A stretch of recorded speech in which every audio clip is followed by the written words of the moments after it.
Welcome back. Police തുടരുന്നു. കോഴിക്കോട് പേരാമ്പ്ര അനു കൊലപാതക കേസിൽ പ്രതി മുജീബുമായുള്ള തെളിവെടുപ്പ് ഉടൻ നടക്കും. കൃത്യം നടത്തിയ വാളൂരിലാണ് പ്രതിയെ എത്തിക്കുന്നത്. ആളുകൾ പ്രകോപിതരാകുന്നതിനാൽ വൻ പോലീസ് സന്നാഹത്തോടെയാകും തെളിവെടുപ്പ്. രാഹുൽ സുരേഷ് കോഴിക്കോട് നിന്ന് ചെയ്യുന്നു. രാഹുൽ, 4 ദിവസത്തെ കസ്റ്റഡിയാണ്, ഇപ്പോൾ 2 ദിവസം പിന്നിടുന്നു. കണ്ണൂർ എത്തിച്ചു, കൊണ്ടോട്ടി എത്തിച്ച് തെളിവെടുക്കുന്നു. ഇനി കുറ്റകൃത്യം നടത്തിയിടത്ത് സ്വാഭാവികമായ ജനരോഷമുണ്ടാകാനുള്ള സാധ്യത അടക്കമുണ്ട്. എങ്ങനെയാണ് കാര്യങ്ങൾ മുന്നോട്ട് പോകുന്നത്? സുഹൈൽ, പ്രതിയുമായുള്ള പോലീസിന്റെ വാഹന വ്യൂഹം അല്പസമയത്തിനുള്ളിൽ നമ്മളിപ്പോൾ ഉള്ള വാളൂരിലേക്ക് എത്തുമെന്നാണ് പ്രതീക്ഷിക്കുന്നത്. ഇന്ന് രാവിലെ പ്രതിയുമായി ഇവിടെ എത്തുമെന്ന ചില അറിയിപ്പുകൾ പുറത്തു വന്നിരുന്നു. ഇതോടെ ജനങ്ങൾ രാവിലെ മുതൽ ഇവിടെ തമ്പടിച്ചിരിക്കുകയാണ്.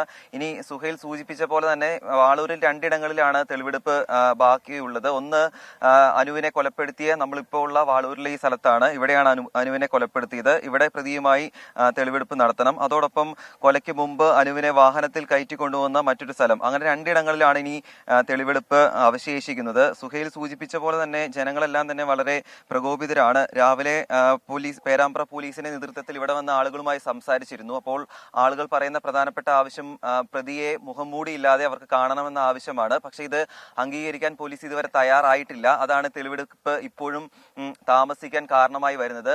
ആളുകൾ പറയുന്നത് 55-ലധികം കേസുകളിൽ പ്രതിയായ ആളെ കാണാതെ ഇവിടെ നിന്നും തിരിച്ചയക്കാൻ സാധിക്കില്ല എന്ന കാര്യം അവർ തന്നെ പോലീസിനോട് വ്യക്തമാക്കിയിട്ടുണ്ട്. അതിന് പോലീസ് തയ്യാറാവാത്തതാണ് ഇപ്പോഴും തെളിവെടുപ്പ് താമസിക്കുന്നത്. സുഹൈൽ സൂചിപ്പിച്ച പോലെ തന്നെ 4 ദിവസത്തെ പോലീസ് കസ്റ്റഡിയിലാണ് അനുവദിച്ചിട്ടുള്ളത്. കസ്റ്റഡി കാലാവധി നാളെ അവസാനിക്കുകയാണ്. ഇന്ന് പരമാവധി തെളിവെടുപ്പും അതോടൊപ്പം തന്നെ ചോദ്യം ചെയ്യലും പൂർത്തിയാക്കിയ ശേഷം നാളെ കോടതിയിൽ ഹാജരാക്കുകയും വേണം. അതുകൊണ്ട് തന്നെ ജനങ്ങളെ പിന്തിരിപ്പിച്ച ശേഷം തെളിവെടുപ്പ് നടത്താനാണ് നിലവിൽ പോലീസിന്റെ ശ്രമം. സുഹൈൽ. ശരി, രാഹുൽ സുരേഷാണ് വാർത്ത വിശദാംശം നൽകിയത്. മുജീബിനെ ഉടൻ ഈ കൃത്യം നടന്നിടത്ത് എത്തിച്ച് തെളിവെടുക്കും. ജനരോഷത്തിനടക്കം സാധ്യത ഉള്ളതിനാൽ വലിയ പോലീസ് സന്നാഹം അവിടെ ഒരുക്കിയിട്ടുണ്ട്.